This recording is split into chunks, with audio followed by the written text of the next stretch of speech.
my own way. What the fuck, dude? We've been here doing this for 14 years. The last 5 felt like 20. The powers that be, they were not having it. It took me 5 years of literally begging to do a crossover with Chip Foods. Richard Rawlings, once a symbol of success in the automotive industry, and the star of the popular TV show Fast and Loud, now finds himself at the center of a scandal that has exposed the darkest secrets never before revealed after a 3-week trial. He faced a shocking sentence no one could have predicted right in the courtroom. As the verdict was read, Rawlings suddenly collapsed, forcing everyone present to witness an unforgettable scene. What led a man, once famous and admired in the world of classic cars, to fall into such a tragic situation?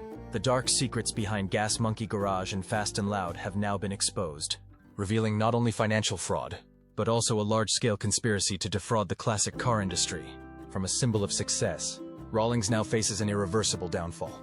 Why did he risk it all, only to face such a horrifying sentence? Let's uncover the truth behind this shocking case and the dark secrets of Gas Monkey Garage that few people knew about. The unexpected event in court, on the day scheduled for trial at the Federal Court of Northern Texas. The atmosphere in courtroom 4A became tense and suffocatingly silent. All eyes were focused on Richard Rawlings, once known as a legend in the classic car community and the founder of Gas Monkey Garage. As he faced the judgment from Judge Alan I. Simmons before the sentence was read, Rawlings sat still, his hands clasped tightly. His eyes became blurry, no longer reflecting the confidence and heroic demeanor he once displayed on television and at public appearances.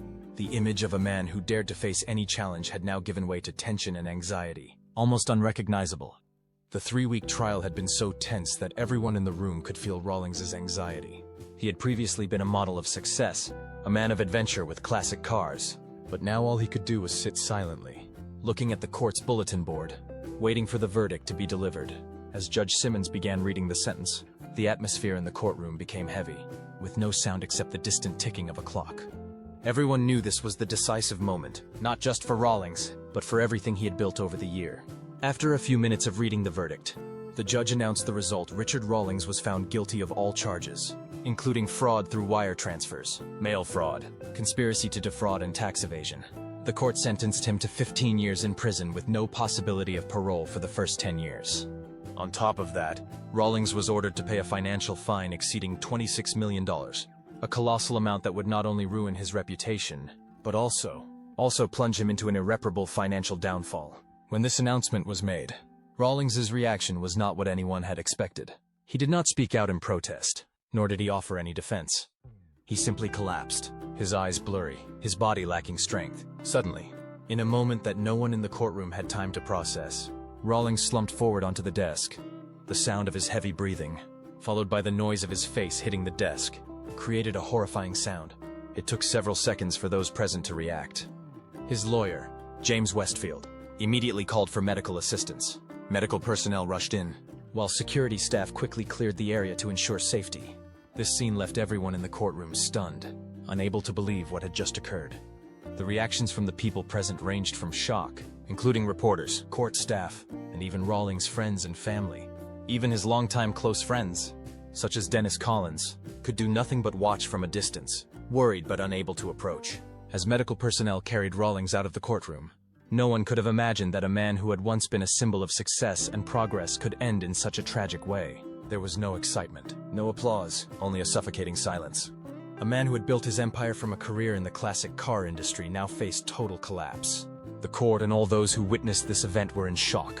Rawlings' conviction was not only a legal sentence, but also the end of an era in which Gas Monkey Garage and Fast and Loud had once been a household name in the car enthusiast community. Investigation and charges.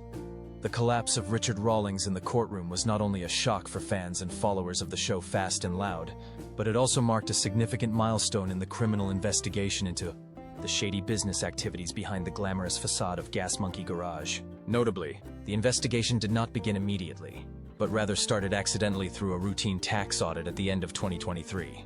When the IRS began reviewing Gas Monkey Garage's financial records, there was initially nothing more than ordinary suspicions about the spending and debts of a large business. However, as the investigation progressed, more and more unusual signs emerged that the investigators could not ignore. The initial audit was simply meant to examine unpaid taxes by Gas Monkey Garage. However, as IRS agents delved deeper into the financial records, They uncovered unexplained expenses and large debts that could not be accounted for, some of which appeared to be related to Rawlings' personal transactions and unreasonable costs for an automotive business. The connection between Rawlings' personal debts and the business's expenses began to raise questions about the transparency of Gas Monkey Garage's financial operations. Signs began to emerge suggesting that something far more serious was taking place. As the investigation stretched on, investigators began noticing clearer signs of financial fraud. One of the first discoveries was the presence of international bank accounts, which appeared to be unconnected to the regular business activities of Gas Monkey Garage. This suggested that international transactions had been made without proper oversight or transparency. However, this was just the beginning, and the case quickly expanded when investigators discovered an extremely serious issue: fraud involving the alteration of vehicle identification numbers. VINs for classic cars, a criminal act that could expose Rawlings to charges related to wire fraud, mail fraud, and media-related deception. This discovery was a huge shock. Investigators found that Rawlings and his associates had used sophisticated methods to alter the VINs of dozens of classic cars, transforming ordinary vehicles into rare versions worth much more than their actual value. Once these cars had their VINs and documentation altered, they could be valued at hundreds of thousands of dollars or even millions for special editions. This was not just simple fraud.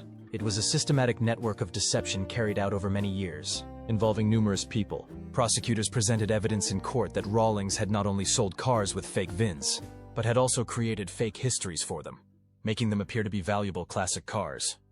This caused an uproar in the car enthusiast community. These cars were sold to collectors and wealthy buyers who were unaware of their fraudulent nature.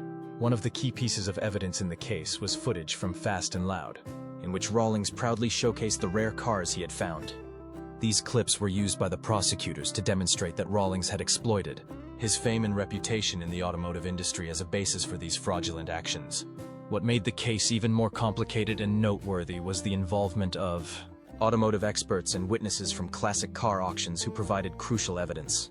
They pointed out that the cars sold by Rawlings and Gas Monkey Garage displayed subtle but obvious differences from the original versions of classic cars, differences that could only be recognized by seasoned experts in the field. These changes were not simple fakes, but sophisticated tricks performed by individuals with deep expertise in cars, making the fraudulent activities even harder to detect. This further confirmed that the case was not just about a few cars, but represented a large-scale fraudulent strategy carried out over a prolonged period. Experts and witnesses pointed out that Rawlings was not just a classic car enthusiast, but also a sophisticated fraudster, using his fame and influence to cover up systematic fraudulent activities. The evidence presented by the prosecutors in court not only showed serious legal violations, but also a public deception of the classic car community and collectors throughout the investigation. The prosecutors clarified that Rawlings had not only altered VINs and documentation for the classic cars, but had also employed a sophisticated marketing strategy to legitimize the cars he had fabricated. Footage from Fast and Loud and advertising activities across media channels helped Rawlings reach a large audience of fans and customers, making them trust the authenticity of the cars he sold. These investigations not only shed light on a classic car fraud system, but also illustrated how celebrities could leverage their influence to carry out large-scale deception. This case not only raised questions about Auntie in the automotive industry, but also forced many to re-examine their trust in television programs that were once familiar and beloved by the public. The last-ditch effort to save himself. As the trial faced serious charges, Richard Rawlings' defense team could not sit idly by. They did everything they could to protect their client, even though the evidence against him grew clearer and more overwhelming. Throughout the trial, Rawlings' defense team presented arguments to mitigate his punishment, but these efforts seemed insufficient to overcome the weight of the evidence presented by the prosecution. One of the key arguments raised by Rawlings' defense team was to assert that he was simply a classic car enthusiast, with no intention of committing fraud in his dealings. They claimed that the differences between the versions of classic cars Rawlings had crafted and sold were merely an issue of authenticity within the car industry, where differing opinions about the authenticity of a vehicle are common. Rawlings' lawyer, James Westfield, firmly stated that Rawlings was not the only one in the industry with a different view on how to authenticate a classic car, and that the act of improving or altering certain parts of a vehicle did not necessarily constitute fraud. Westfield argued that selling cars with subtle modifications was an accepted practice within the automotive industry, and that Rawlings never intended to harm customers or the car enthusiast community.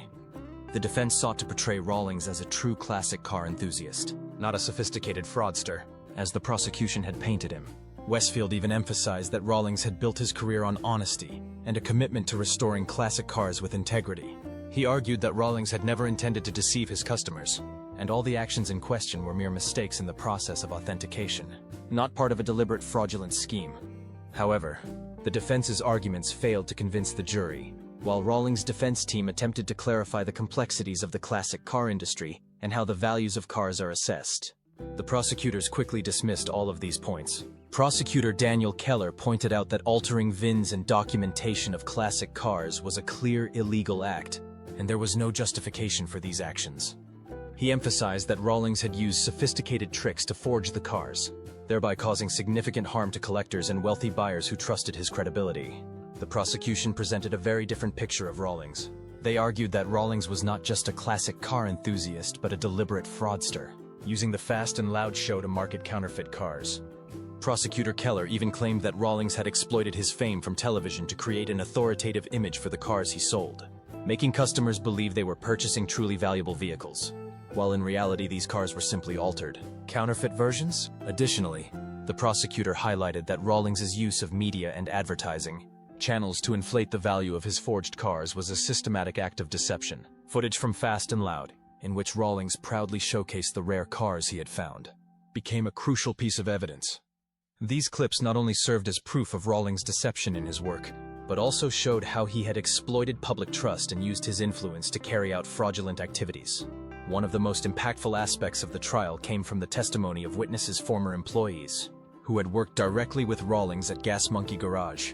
3 former employees took the stand to testify about a secret area in the garage where they had been involved in altering the VINs of vehicles. Their testimony clarified that Rawlings and several of his associates used specialized equipment to alter the VINs of classic cars, thereby turning ordinary cars into rare, high-value vehicles. The witnesses further testified that this area was restricted and off-limits, while Fast and Loud was filming. Only Rawlings and a select few trusted associates had access to this area, and it was here that the fraudulent activities took place. As Rawlings' defense team continued to argue about the lack of clarity in the process of authenticating classic cars, the prosecutors relentlessly reinforced their case with strong and compelling evidence. This left the jury no choice but to reject the defense's arguments. Testimonies from industry experts and witnesses painted a clear picture of the systemic fraud Rawlings had been involved in. Ultimately, despite the vigorous efforts from the defense team, the persuasion of the prosecution and the solid evidence they presented led the jury to convict Richard Rawlings. His use of fame and reputation to deceive collectors, create counterfeit cars and sell them at inflated prices was an act that could not be justified. The final verdict. After everything that had been revealed throughout the 3 weeks of trial, the final verdict for Richard Rawlings was read, marking the end of a tense and complex journey. In stark contrast to the confident and strong image Rawlings had portrayed in episodes of Fast and Loud, he now stood before an unforeseen challenge, not only legally but also in terms of his career, reputation and the values he had once built. The federal court in northern Texas, where the trial took place, became the focal point for millions of people following the case. The atmosphere in courtroom 4A on the day of sentencing grew eerily silent. Journalists from major TV networks, reporters and people from the automotive industry were all present to capture the final details of the case. Everyone was in attendance, but no one could have predicted that the trial would end with such a heavy sentence. As Judge Alan I. Simmons began reading the verdict, all eyes turned to Richard Rawlings. A thick silence enveloped the room, with each word from the judge feeling like a heavy blow to Rawlings and the Gas Monkey Garage empire he had spent over a decade building. The final sentence for Rawlings was 15 years in prison, with no possibility of parole for the first 10 years, along with a financial fine of more than $26 million. This was an extremely severe sentence, not just for the crimes Rawlings faced, but also because of the widespread impact this fraud had within the classic car community and on the businesses involved with Gas Monkey Garage. This verdict was not only a punishment for the systematic fraud Rawlings had carried out over the years, but it also sent a powerful message that no leniency would be given for acts of deception, no matter how famous the person committing them was.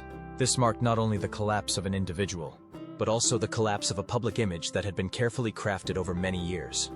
Rawlings, once known as a classic car enthusiast and host of a popular show, who built a powerful empire with Gas Monkey Garage, had now become a symbol of failure, of what can happen when fame and greed collide.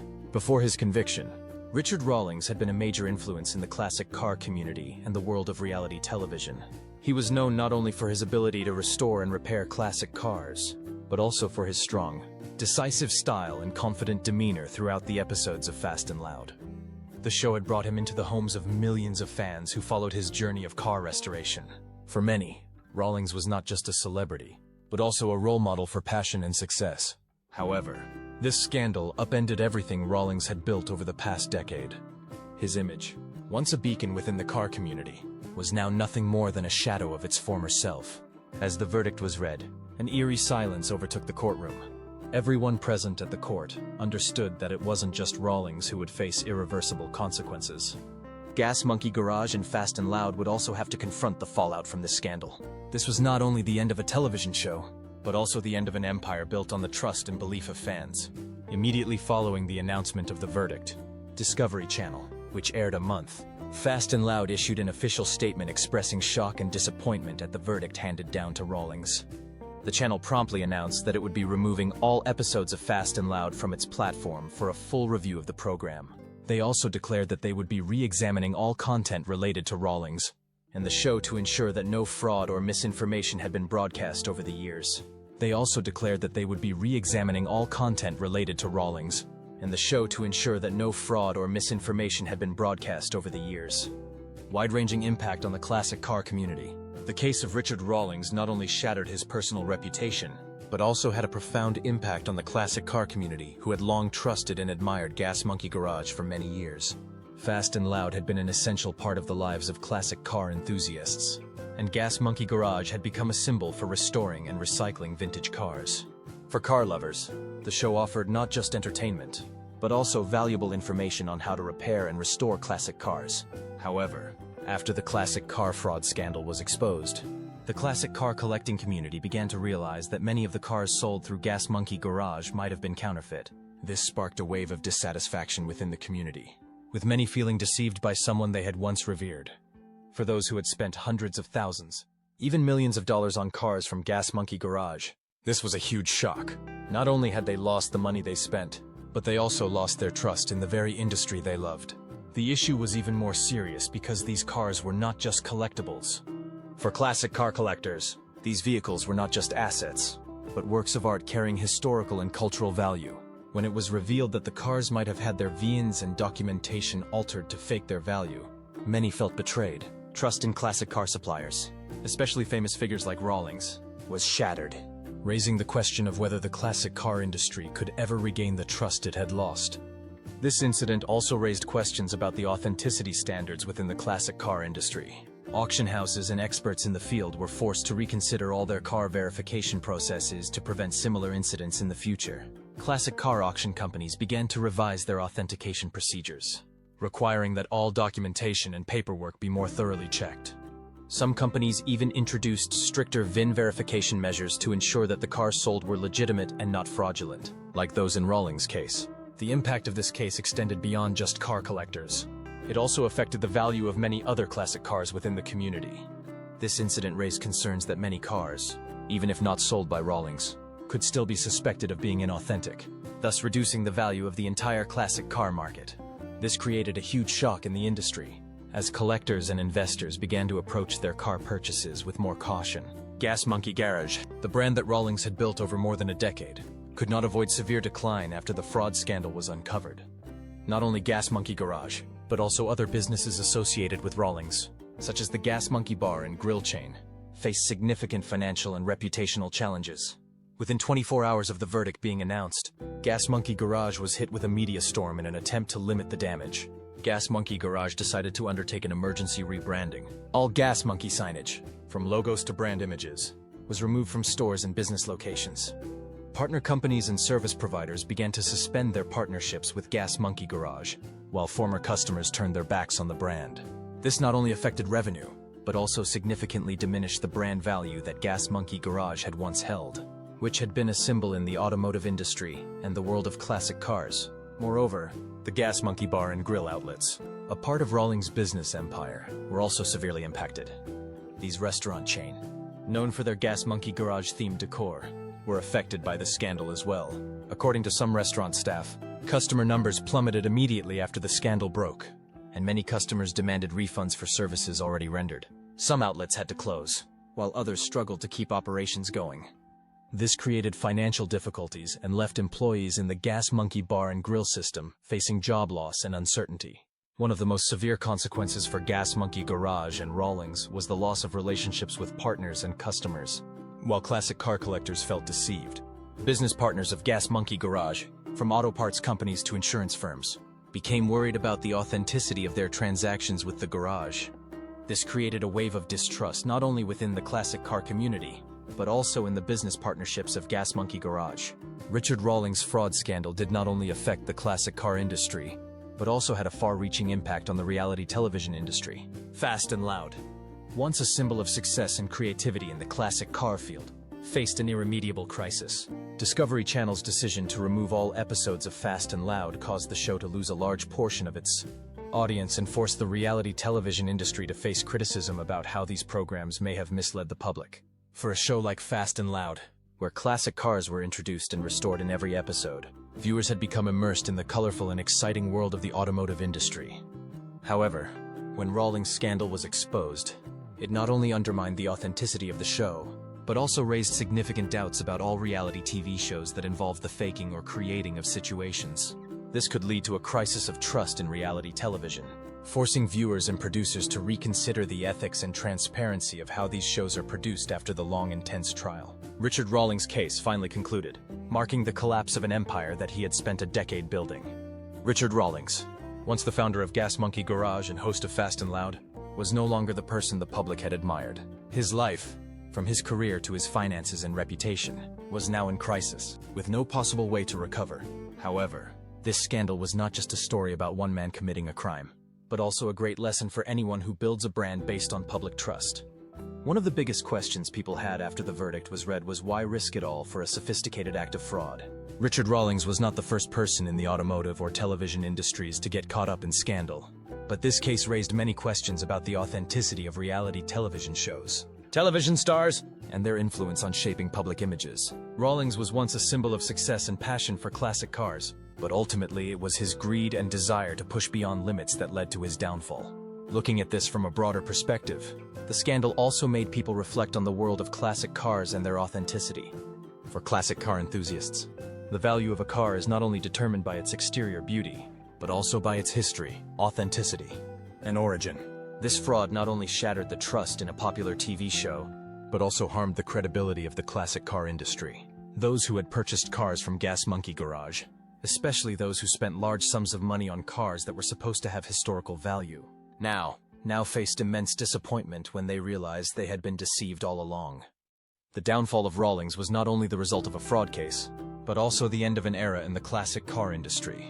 This industry, once seen as requiring deep knowledge and absolute precision, now faced an unprecedented crisis of trust. Collectors and classic car auction houses will have to be more cautious than ever when verifying the authenticity of the cars they are trading. This scandal sparked a call for reform in the classic car industry, pushing for stronger authentication standards and greater transparency to prevent similar incidents from happening in the future. From another angle, Richard Rawlings' case serves as a cautionary tale for those in reality television and among celebrities. While it is possible to build a positive image and gain public admiration, the truth always has the potential to come out. This case shows that using one's fame and influence to deceive the public is not only illegal, but can also destroy an entire career and image. Rawlings not only lost all his wealth and career, but also faces an uncertain future for the next 15 years in prison. Ultimately, for those who once admired Richard Rawlings and Fast and Loud, this scandal was a huge shock. These people didn't just feel deceived, but also faced the collapse of the trust they had placed in someone they once saw as a hero in the world of classic cars. However, this is also an opportunity for the automotive and television industries to reconsider the ethical standards and level of honesty necessary when building public images. Rawlings' downfall is not just a story of deception, but a reminder of how public trust can be eroded if not protected properly. Looking toward the future, Gas Monkey Garage may never fully recover as it once was. The system and empire Rawlings built collapsed in a short time, and even if he could return after serving his sentence, it would be difficult for the brand to regain the respect it once had. This scandal will continue to haunt Rawlings' image for years to come, and it will remain an indelible part of the classic car industry's history. The big remaining question is whether Rawlings can find a way to rebuild his personal and professional life after this verdict. Nevertheless, rebuilding a brand or restoring a public image in such cases is nearly impossible, and Rawlings will have to live with the consequences of his actions for the rest of his life. His story, from a beloved figure in the automotive industry to a revealed fraudster, will forever serve as a classic example of how reputation and career can be destroyed when integrity and honesty are lost. Don't forget to like, subscribe, and hit the bell so you don't miss the next surprising and dramatic story.